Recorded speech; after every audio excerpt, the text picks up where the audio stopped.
Hi, my name is Olivia Bulman, and I've been at Northwest Hills for 5 years. I grew up in a Christian home. My parents were believers. They laid a really good foundation for me and my siblings to come to know the Lord. And, I accepted Christ at an early age and walked with Him all throughout my elementary, middle, high school years through, all the ups and downs of growing up. But despite all those, the best childhood we could have been given, the world has fallen, and my brother ended up getting into some substance abuse after he graduated high school. And our family went through a lot of turmoil with, if anyone's ever been through, dealing with someone that they love, going through things that they're struggling with in that way.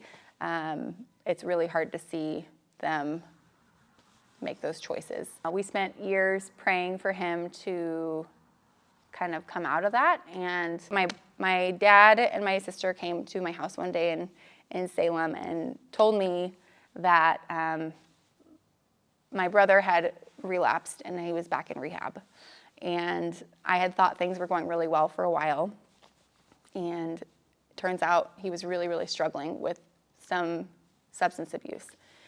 And when they told me that, I felt like my whole world was falling apart. I was angry at the Lord because I felt like He was kind of gently telling me that things might not turn out how we had been praying for them.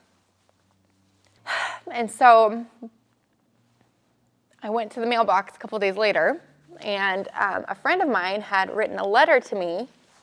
She had no idea really what was going on. But she wrote a letter to me, and she basically just said, "Hey, I was thinking about you. I don't know why you came to my mind, but I was just reading the story of Lazarus and how Jesus knew that He was going to raise Lazarus from the dead, and yet He was really sad for His friends." And she said, I was confused about why He was crying if He was going to raise Lazarus from the dead. And she said, I realized it's because He cares so much for His friends.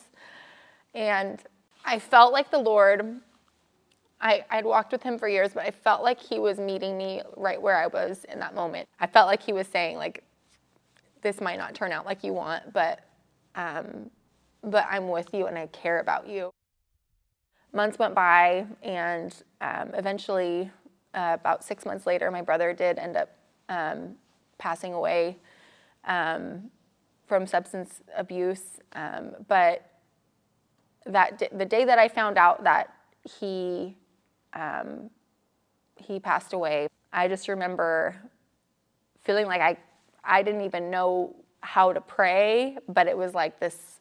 I needed the Lord more than ever, and it was kind of like He had walked me to this point, and He had kind of told me that this might be coming, and I didn't even have words for it that I remember, but I remember He just gave me this picture in my mind of when you're at the beach with your parents and you're holding their hand because you don't want the waves to sweep you out to sea.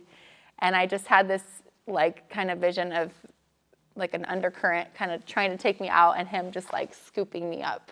I think the thing that I want to share is that He doesn't promise that things are going to work out the way that we hope that they will. And, sometimes our worst fears do come true, but that doesn't change who He is, and that doesn't change His goodness and His faithfulness.